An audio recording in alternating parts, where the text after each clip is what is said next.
皆様こんにちは。今回はドラレコの面倒な配線が一切不要で取り付けが秒で終わる超小型のドラレコをレビューしていきます。早速届いたものがこちら。マックスウィンさんと台湾のメーカームフさんと共同販売の新型ドラレコですね。箱を開けると説明書の他に本体、USB-C ケーブル、取り付け用のマウン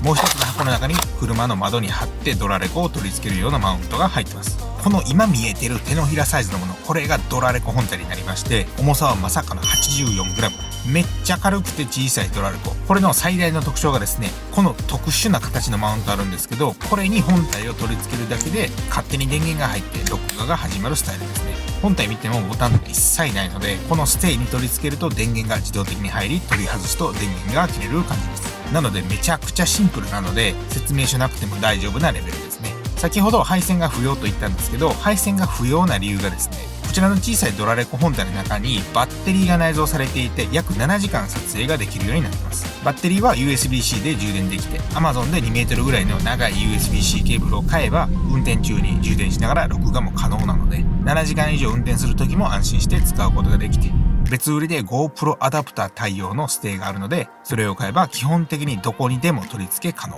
もともとこちらのドラレコはバイクや自転車用に作られたもので、 IP66 の防水防塵になっているので、台風レベルの雨でも浸水せずに使える仕様なので、バイクやチャリに取り付けていきなり大雨降ってきたとしても全く問題ないです。ってことで今回は車の走行映像以外に、僕が昔から乗ってるビアンキのロードバイクに取り付けてみて、実際どんな感じなのかドラレコ映像をお見せしたいと思います。まずは車への取り付けですが、付属の車用アダプターがあれば両面テープが貼ってあるので、それ剥がして窓の上側に貼り付けるだけ。貼り付けてからの角度調整もこんな感じでボールジョイントがあるので、ある程度自由に調整できるようになってます。また窓ガラスの上以外にはこんな感じでダッシュボードの上に貼り付けて録画も可能ですね。どっちも使ってみた感じ、窓ガラスの上に貼り付ける方が車載映像が見えやすいので、窓の上側に貼り付けがいいと思います。また別売りの GoPro アダプターを使えば吸盤を使っての取り付けも可能なので、複数台車を持っている家庭であればドラレコを使い回せるので、さらに使いやすくなると思います。粘着テープだと一度貼り付けると気軽に貼り直しとかできないので、複数の車でドラレコを使い回す人は GoPro マウントを使って固定がおすすめです。こんな感じで固定のベースを貼り付けたら、あとはドラレコ本体をカチッとはめるだけです。片手でも秒で取り付けできます。これで接続は終わりで、もう録画も始まってるんで、ほんと誰でも取り付けできますね。普通のドラレコだと配線を隠すのが結構大変で、 DIY したことない人だと内装パーツ剥がしたりと取り付けのハードルが高くて、お店にお願いすると工賃で1万円ぐらい取られますが、これなら誰でも取り付け可能な簡単さですね。もし走ってる時に充電もしたいのであれば、国産車であればこの見えてる横のピラーが外せるようになってて、外すと中が空洞になってて、その中に Amazon で買った長めの USB-C ケーブルを配線して天井の隙間から出せば、走ってる最中も充電できるようになります。配線自体は皆さん思ってるより簡単で、シンプルに隙間にケーブル入れ込むだけ。一度動画見れば大体誰でもできると思うので、昔に作った配線隠しの動画を概要欄に置いておくので、綺麗に配線隠したいなと思った方はぜひそれ参考にケーブルの配線をやってもらえたらなと思います。それでは取り付けも終わったので、昼間の走行映像から見ていきたいと思います。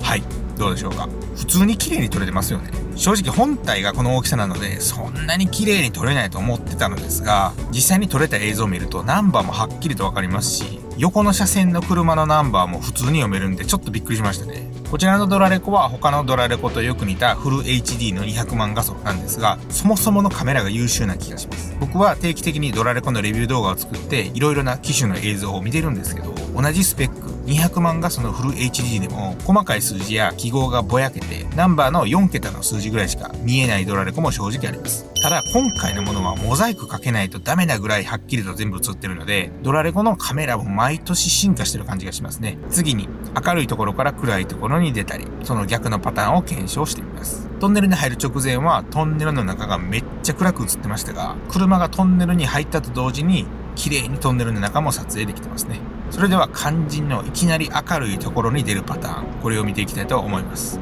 今出口が完全に明るすぎて白くなってますが、果たしてこれがどうなるかですね。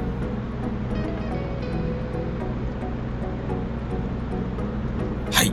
今見た通り自然に撮影できてますね。切り替わる瞬間とかめっちゃスムーズでしたね。こういう白飛びの対策がされていないカメラだと、トンネル出てから2秒ぐらい画面が白く飛んでしまって真っ白の状態になるカメラあるんですが、その辺の白飛び対策もバッチリなので安心して使えると思います。それではそれを踏まえて夜の映像を見てみたいと思います。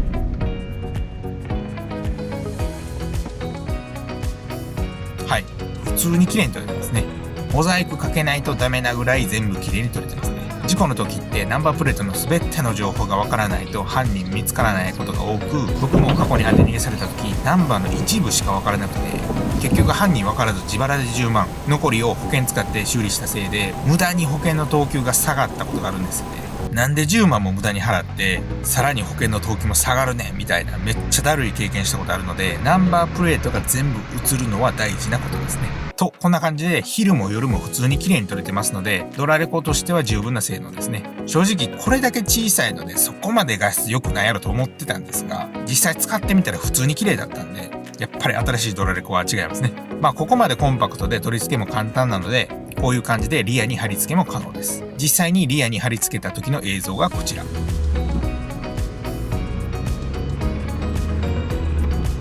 フロントと同じカメラなので普通に綺麗に撮れてますね。このドラレコだと隣の車線の車のナンバープレートもはっきりと映るので、これは正直すごいと思います。真ん前と真後ろは綺麗に映っても隣の車線まで綺麗に映るドラレコってあまり見たことないので、200万画素のフル HD でこれは忖度なしに綺麗かなと思います。次にですね、僕が昔から乗ってるロードバイクのハンドルにつけて撮影してみた映像がこちら。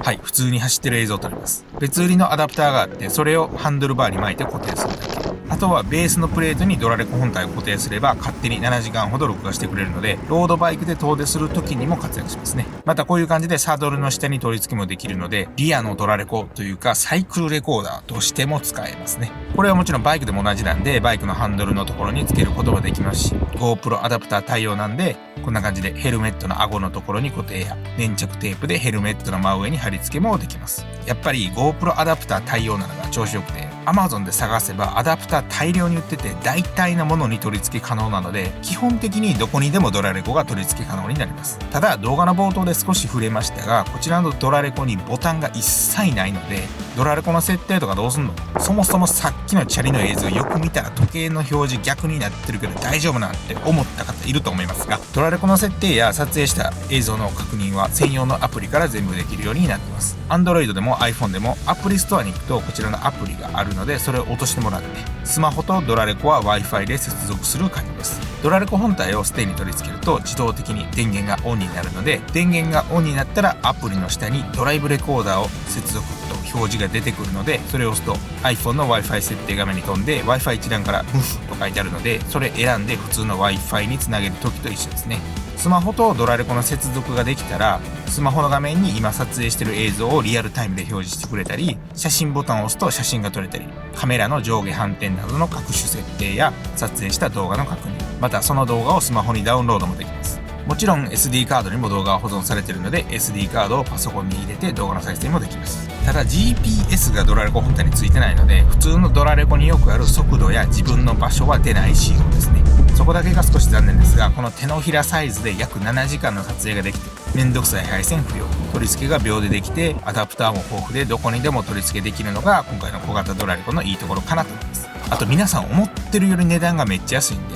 気軽に買えるのもメリットかなと思います。逆に微妙なところは、普通のオートバックスで売ってるようなドラレコみたいに車につけっぱなしで使うような仕様じゃないことぐらいですかね。車止めた時にそのままにしても7時間までは撮影はできますが、それ以上の24時間の駐車監視をしたいとかであれば普通のドラレコを買っておきますね。なので使ってみた感じ、今回のドラレコは複数台の車を持ってる人、車以外にバイクや自転車を持ってる人、ドラレコの配線や取り付けが面倒な方、こういった方が使うと便利なドラレコかなと思います。逆に車が1台だけで駐車監視機能を使って車から離れた後の24時間撮影したい方は、今回の小型ドラレコではなく普通のドラレコを買うのがいいと思います。もし今から普通のドラレコを買うなら絶対に2カメラのものがいいですし、僕が普段使ってるこういう純正の鏡のミラーを丸ごと外して交換するタイプのミラー型ドラレコだと、リアカメラで撮影した映像をそのままルームミラーに表示してくれて、いくら後部座席に人や荷物が乗ってても常にクリアな視界が確保できて、鏡のミラーでは絶対に映らない車のほぼ真横ぐらいまで一気に見えるので、これから普通のドラレコ買うならミラー型がめっちゃおすすめです。ミラー型ドラレコの動画も大量にあるので、気になった方はぜひ概要欄か今右上に出てきたボタンを押してもらえれば見えますので、ぜひ参考にしてください。車やバイク運転するなら今時絶対にドラレコつけないと後でだるいことになるので、もしまだドラレコをつけていない人がいれば、ドラレコは何でもいいのでつけることをお勧めします。今回紹介した小型ドラレコは動画の下にある概要欄に詳細を確認できるページを貼っておくので、気になった方はぜひ概要欄を見てもらえたらなと思います。スマホで概要欄を見る方法ですが、今見ている画面で動画のタイトルをタップすると下の画面が切り替わって、少し下にあるもっと見るを押すと概要欄が見れますので、ぜひ参考にしてください。こちらのチャンネルではスズキのスイフトスポーツに関する動画やカー用品、洗車グッズ、ドラレコなど車に関することを発信していますので、この動画が参考になったと思っていただけましたら、ぜひチャンネル登録といいねボタンを押していただけるとだいぶ助かります。また最近メンバーシップも始めて、メンバー限定で撮影の裏側の紹介や